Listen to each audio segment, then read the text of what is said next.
the way that Brennan Lee Mulligan runs in character introductions is genius. It's time for our final segment of the day. It's our final segment. How to run a great session 1. Couldn't tell you. Anyway, this has been D&D Live Presents Primed and Clueless. Well, that's rage. That's hatred. No, that was confusion. That was. I went to do like a, and then I was like, I don't know how to save this. Actually, I don't know how to. I have that effect. Welcome. We're going to be talking about how to run a great session 1. Whether that's you're running a great session 1 or you're contributing to a session 1. I'm sure a lot of you in chat have been Dungeon Masters before, and I'm sure a lot of you in chat have not been Dungeon Masters before. Yeah. But most of you have probably been players, and if you have never played a game of Dungeons and Dragons, go do that after you watch this. Okay, we've got some couple things that we've written down to go through, and Kael has some other things that Kael wants to spitball about, so I've been told. First question. We're going to quick fire our way through these a little bit. What can you do as a dungeon master or even a player to make sure that the first session of your campaign goes off with a bang? I think it depends. Like, a lot of these, I'm going to be really boring about this, but a lot of these I feel depend on the session 0 discussion. Like, sometimes the game that you want to run isn't one that starts off with a bang. Or like, you know, you still want to put your best foot forward and still want to establish something really interesting. But like, it depends. Like, talk to your players about what kind of game they want to play. Because as a DM, you're putting forward a game. You're putting forward a story concept, and it is up to the players to tell you like what parts they like about it, what they actually want out of it, and then for you to take that, mix it with your concept, and then make a version of the game that people will like and enjoy. I was placed in a Kael session 0 one time. I won't say when, but it's happened before. In the future. And it was genuinely the most... I've not done a lot of session 0s as a player, but it was the most involved I think I've ever seen a session 0 be in the best way possible. There were so many questions being asked that like everyone at the table was like, I've never been asked that before, but boy howdy do I have so many thoughts. I think the first tip for how to run a great session 1 is run a session 0. You should always be doing session 0s for these like long-ish term campaigns. If you're doing a one shot, like maybe not. But if you're running a longish campaign, doing a session 0 is the perfect way to make sure that everyone's on the same page. Yeah. Everybody knows what they're doing. And everybody knows what each other's goals are. And just with like being a player at the table, Dungeons & Dragons is a game that involves so many different things, and some people like more things than others. Yes. And a lot of the times you don't have the luxury of having 13 players that you can split into 3 groups that each do separate things. You've got to combine. You'll have a player at the table who loves combat, and you can have a player at the table who fucking hates combat. But if they both know, if you know that Hayden and Dana love combat, and you know that Jules hates combat, then maybe you'll be a little bit more lenient towards those situations, because you're like, well, I know that other people are having a lot of fun right now, and that makes me happy. Instead of just being like, oh, I hate combat, you'll be like, yo, this Dana and Hayden shit right now. Yeah, and like getting to be excited and watch them do the thing that they like. I think that's a big thing, as like from the player perspective. This is something you could take with you all campaign long, but while people are introducing their characters for the very first time, pay attention. Like, if you're going to pay attention to another person, another player, make it when it's their character's first introduction. Like, it's just a general thing, which I think people should do more in D&D, is just pay attention a lot more. But especially during session 1s, if there was ever a time to be fully active, it is now. How to introduce the characters to the essence of the campaign and the players to the world. So you've got two goals. As if you're a dungeon master in a session 0, you have to create a session that introduces the players to the world itself, the story, the NPCs, the settings, and just how the general feel is going to be for the campaign. But then you've also got to create something that connects the characters to the essence of the campaign.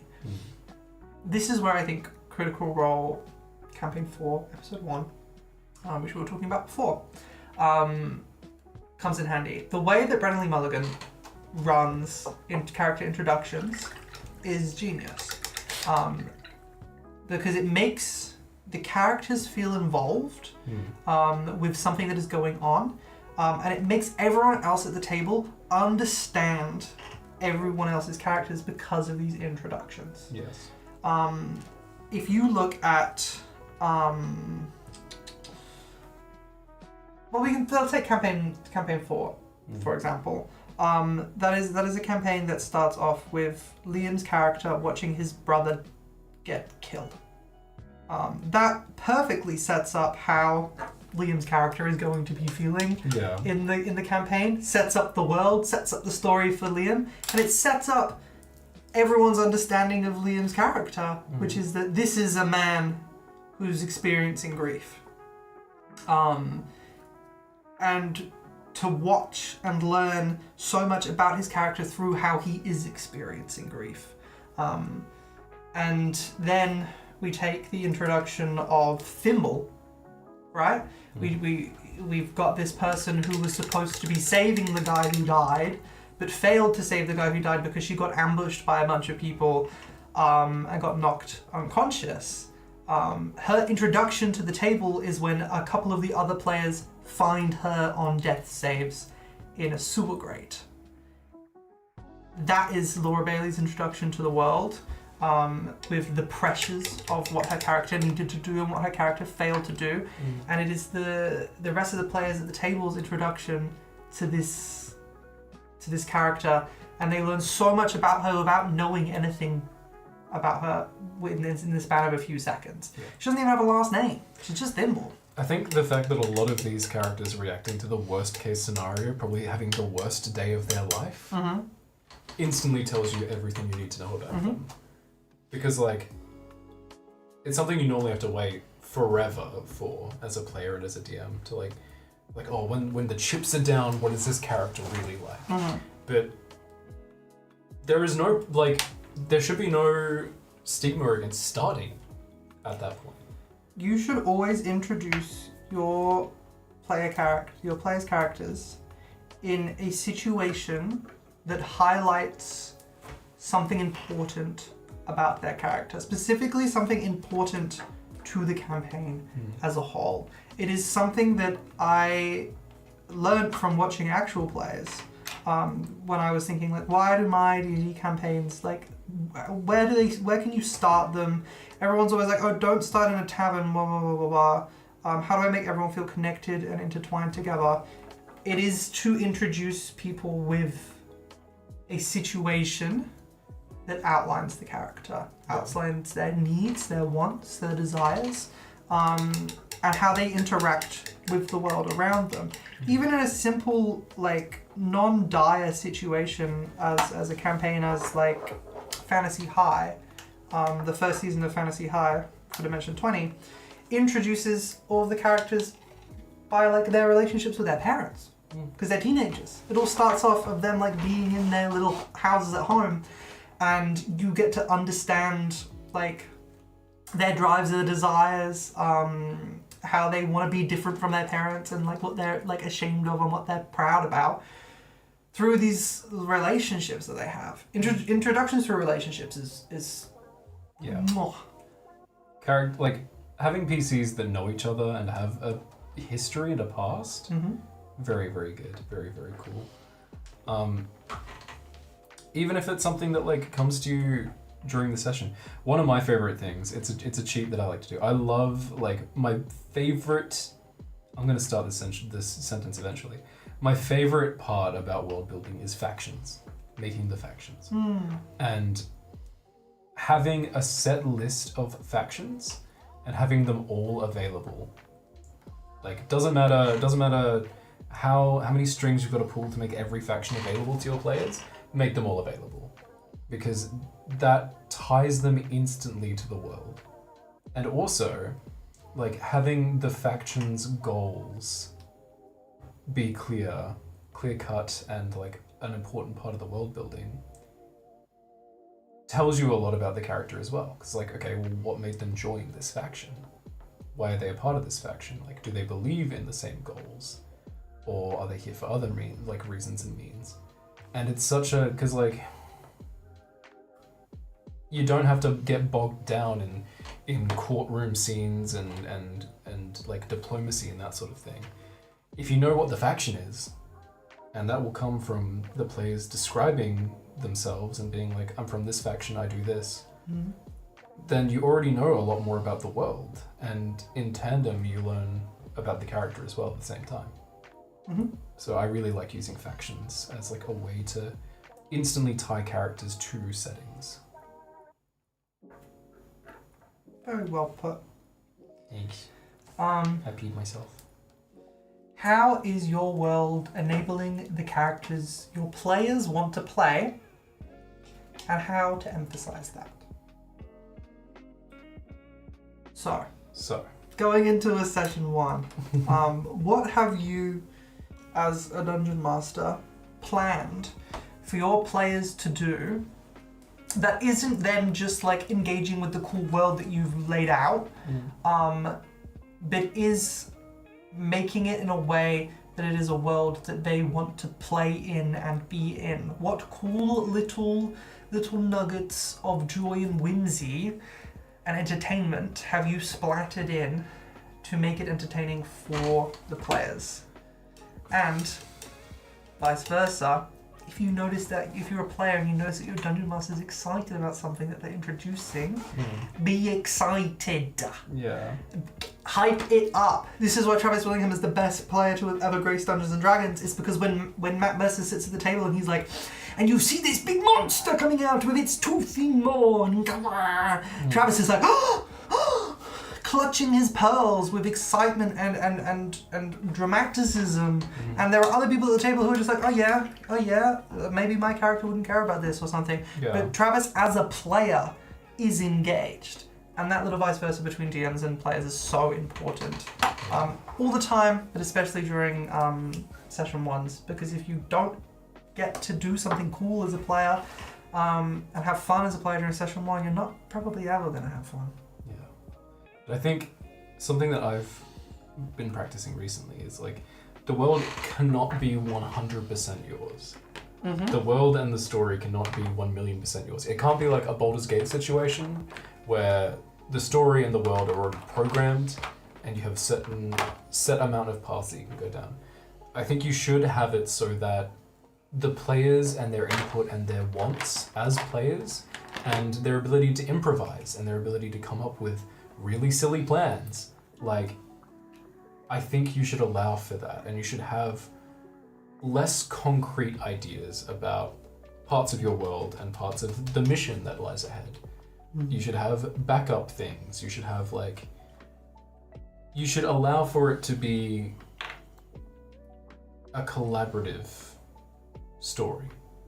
It's not your story that the players are going through and they get to tell their own stories. You and the players are coming together to tell one story. And if the setting cannot change to facilitate that, the players' stories will be very stunted. And if the players' stories have nothing to do with the world, then the world will feel very hollow. So it's a combination of forces there. And when that lines up just right, you get something like Critical Role. I was watching the fireside chat between Matt Mercer and Brendan Lee Mulligan that came out about 2 months ago, and they'd shot the first 3 episodes of Campaign 4 by that point. And it was a live stream that they did. And Brennan was talking about how with Campaign 4, he has not chosen a BBEG. Yeah. He has not decided on somebody that he's going to introduce and be like, this is the BBEG for the whole campaign. He has a bunch of people who could plausibly be the BBEG if the players decide that they are.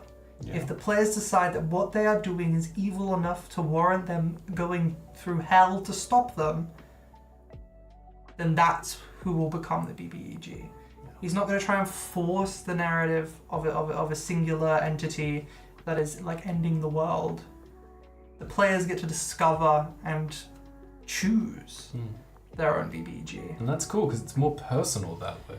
BBEG means Big Bad Evil Guy. That's what that stands for. At the moment I'm writing a campaign and I've split it into acts. And I've got it in mind how I want it to end.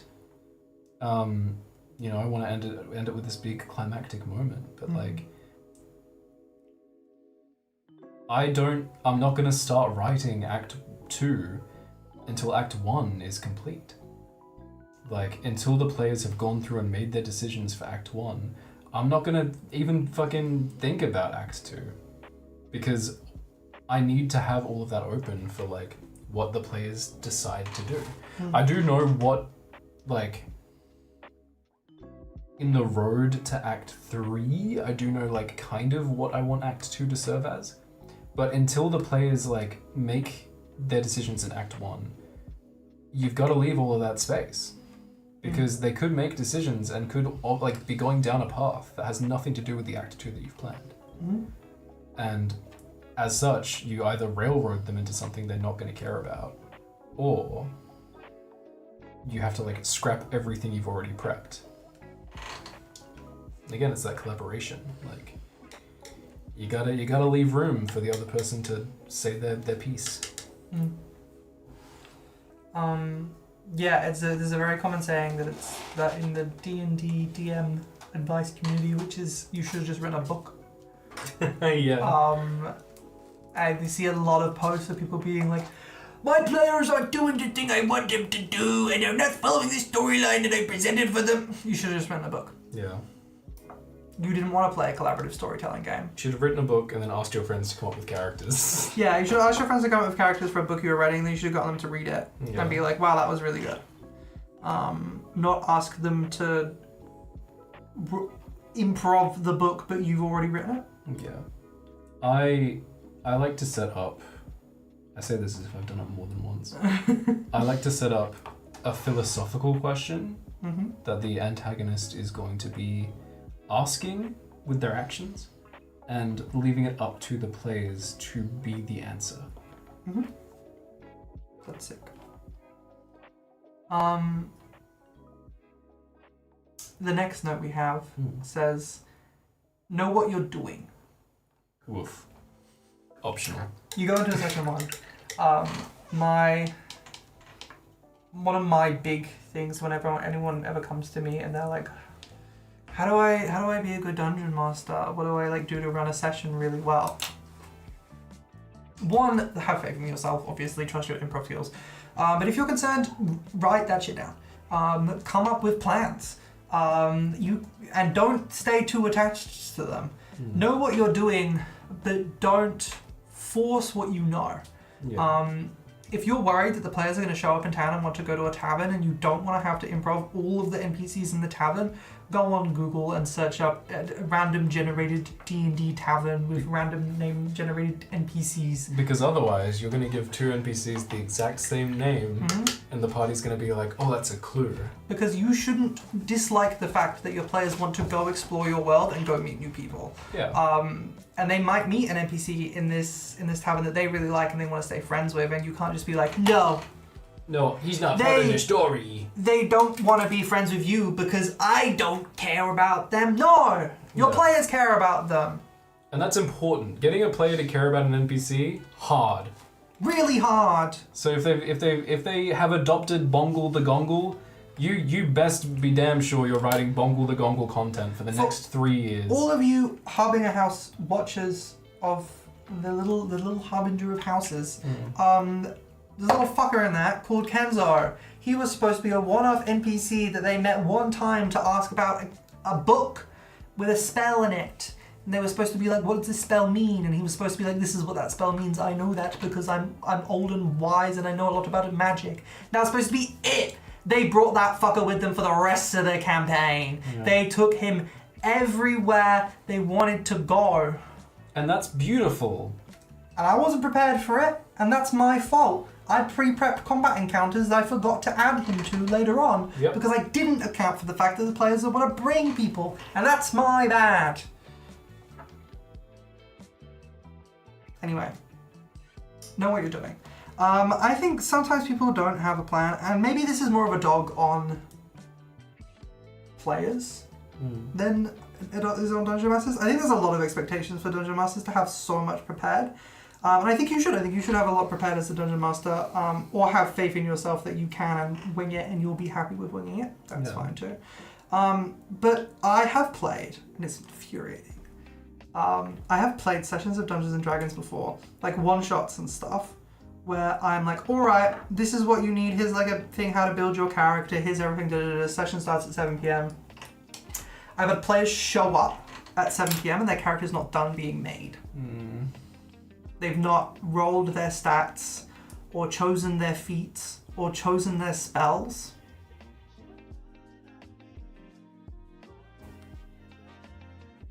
What are we doing? Know what you're doing, Pookie. Yeah. If you're showing up to play a game of Dungeons & Dragons, especially if you've played before, show up with a character and have looked at your character sheet and know what your character sheet does. Know that when you go into combat, okay, these are probably the couple steps I'm going to take. I'm going to maybe cast this spell. I'm going to maybe do that. Or chat says, ask to get there early if you need extra prep time. If you need to talk to the Dungeon Master and be like, I've got questions and stuff, that's fine. But don't just not say anything and then show up and then be like, I've not finished my character, and then eat into session time while we all sit there and wait for you to finish making your character. Yeah, it's pretty buns. Pretty buns. Because you're ruining everyone else's fun. And then, shocker, we get into combat and you're like, and you don't know what you're doing.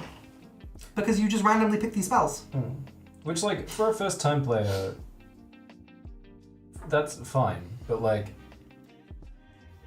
I don't know. Like, yeah, if you don't say you know what you're doing if you don't know what you're doing, I think is the thing. Like, if you don't know what you're doing, that is okay. Just talk about it. People. Say, hey, I actually don't have my character ready. Because people... can we talk about it the day before? People will never shut the fuck up about D&D. So you'll never have to worry about people not telling you how it works and what's going on. No one's going to gatekeep Dungeons and Dragons. If that was possible, a lot of people would have gotten laid by now. I've yet to feel the embrace of another. Okay, moving on. Yeah, I think being prepared is really important. If you again, because this whole conversation does revolve around us having talked about Critical Role Campaign 4 before this. If you look at when these people rock up at the table, they rock up, they get called in mid-scene. They've got their notes, they've got their character, they know what they're doing, they're ready to insert themselves into what's happening. And I'm not saying that like you should be operating under these the conditions that these millionaires are operating under. No. You do not have to be as good as them at all. But like if the Dungeon Master sends out lore docs, read that shit. It's annoying when you don't. Because, if you don't remember what happened last session, ask. Or if there's recaps that are written up and sent, read them. Or if there is an establishment at the table for that, like someone's doing like recaps. I know some people like get their players to like do a recap, or like I'm very big on like I'm gonna write my own because it's the like TV show debacle of like I like TV shows where there's a recap for the specific episode, where it's like this thing that got mentioned 10 episodes ago is gonna be brought up again, so I'm just gonna rehash that in the recap. That's why I like doing my recaps a lot. But yeah, like have some semblance of idea of like what's going on, especially if it's been like a break and stuff. Like for example, my home game has been on break for like a month, 2 months, a month and a half, 2 months. So I'm aware that like we're going back into playing and that like people probably are gonna have forgotten a lot of what's going on. And so instead of planning a recap of like here's what happened last session and here's some like goals of what's going forward, I'm planning more of an overarching recap to be like here's everything that has happened in a lot of different ways, but then also here's the main goal and rehash like what kind of each character's personal relationship is with the situation, and why they care. Because I think that's important. But that is also a responsibility of a player to don't just show up for D&D and have done exactly zero nada zilch. Like before I play, I love to just do a little look through my character sheet and be like, I've got this ability, cool. That's how that works. And it's fun, it's nice. I look at the hero forge that I've made for the character I'm about to play. It inspires me. Listen to your Spotify playlist on the way there. I think Dana Brennan does that. You've got to pretend that you're prepping for a character that you're going to play on like TV. You got to get into the zone, dog. Because I've played games where I haven't like allowed myself to get into the groove of things, and I felt like I've done a really poor job of playing my character, even though it's a character that I've been playing for like 2+ years. I felt like, oh god, like I am not the man for this role today.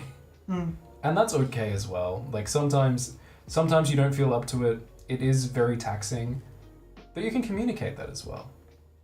Just to be like, hey, I'm not going to go crazy on like the voice today just because like there's some mental block happening and I'm not feeling up to snuff today. And that's okay. I think communication is like always, for all of these things, the biggest cheat into having a good time with D&D. Absolutely. Communication is absolutely key. It's like every time anybody posts in like the r/D&D subreddit and they're like, how do I fix this thing in my campaign? Communicate. Yeah. Talk to them. Talk to the player if you're annoyed at them. Talk to the dungeon master if you're annoyed at them. If they're not willing to communicate with you, tell them that you're upset by that. If they still don't listen, leave. Yeah. It's just like every relationship ever. You can just go. Communication is key, and you can just go. There are plenty of fish in the sea. And I am very, very fortunate that I've like always had access to a D&D group somewhere. So I know it is very difficult to like find ones, especially with, like if there's no one you know that plays TTRPGs. But there are plenty of people out there, and your dream match when it comes to tabletop role-playing is out there. Your like ideal safe zone for D&D exists out there somewhere. And if you don't feel like you're there, you can move on. D&D groups are like a spouse. Finding one is tough. And it's okay to be single. Life is hard, things are difficult. And it's in the oh my lordy, my words. In the effort of communication, you are allowed to show up at your table and be like, I don't want to roleplay today. I actually just want to ask questions. And I don't want to do that in character. I'm just going to say, hey Jules, what does this shopkeeper know about the gang that we're investigating? And I'd be like, okay, roll persuasion. And they'll be like, cool, this. And I'll be like, the shopkeeper knows that the gang has a hideout nearby. And if you're feeling low energy and that's what you want to do, and the DM needs to respect that. Because we just get upset when no one communicates, and then everyone at the table isn't role-playing, but you've not said that you didn't want to role-play, and then it makes us feel like we're doing a bad job. But I've seen examples where like someone says, I don't really want to role-play, and the DM just calls on them, throws them under the bus anyway. And it's like, what the fuck? I hate people who are like, well, this is how the game is supposed to be, so you've got to force people through it. No, you don't. Something I despise. Every time I talk to someone about D&D who doesn't play D&D, like 9 times out of 10, the thing that they say is, I don't know if I could do the roleplay. And that is so crushing. Because that's not really a like rules as written part of the game. It's just the critical role expectation that we've all put onto things. You don't have to act. You don't even have to roleplay. fuck it. You could just show up with the characters that come in the box in the like the essentials That's old kit. school D&D. And you- no one fucking spoke to each other. They just hit their hammers against the walls and then died. Yeah. It was a Back board in my game. day. Exactly. And you can play it as such. And if you want to roleplay down the line, you can. But if you don't, you also don't have to. Mm. It's okay. Ugh. Ugh. Anyway, that's yeah. more of a general D&D conversation than a first session thing. Yeah. Um, But yeah, know what you're doing. Be courteous as well with other people's time. Scratch your ear with a pencil. it's not pencil, it's that paintbrush. Well, fuck a duck. Well, fuck a duck. All right, let's do a check-in on these minis because it is sadly time. Got some orange, got some blue eyes going on. That's looking really good. Thanks.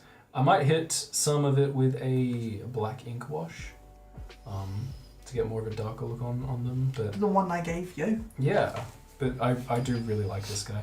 I'm debating whether or not this thing at the bottom is going to be blue or green. I'm thinking green, I was thinking green. and then maybe changing the eyes to match. But we'll cross that bridge when we come to it. Mm. But yeah, orange. What's on the staff?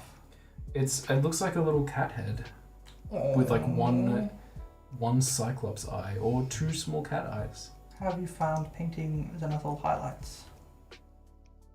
What? The priming method of priming it black and then priming it a bit white. I really like it. I used to do it all the time with my minis. Mm. It's just good to know the extra detail. I realised because I primed this black, I was really confused on what a lot of stuff was. Because you see things that you otherwise wouldn't know are there, and I think it's a really, really helpful way of getting things done. He's going okay. He could be better. I gotta highlight his skin tones. He's a bit messy, Yeah. but he'll be done I remember another day. I saw a Goober Town Hobbies video when I was getting into the hobby for the first time, and that's where I saw that style of priming, and I was like, oh. It's also cool because the minis look cool and dynamic when you do it. So if you don't want to paint a mini, you can just do that to them, and you just postpone them. You also don't need to have black and white primer as well. You can just prime them black and then dry brush them with the white paint. That's what I would do. But the advantage with doing it with the spray primer is that you can pick the light source, like the direct light source, and then spray from that light and paint accordingly. But it's a lot of anyway. That is how to run a great session 1. How to play supposedly. as well. How to play a great session 1. How to just have fun playing Dungeons and Dragons in this age of chaos and mania, of actual plays and D&D Live presences and all that stuff. Our home games are so much different to the shit that we put out. And that's okay, and yours should be too. Yeah. Love you a lot. It's been great having you here. We do this every Tuesday, 7 to 9 p.m. Australian Western Standard Time. And Hayden will be back one day. Hayden will be back one day. Maybe we'll watch K-pop Demon Hunters at some point. There's a lot of minis to paint, a lot of things to show off, but until then, we miss you already. We miss you already. Mwah! I realise I'm not ready to break screen at all. Kael, say goodbye.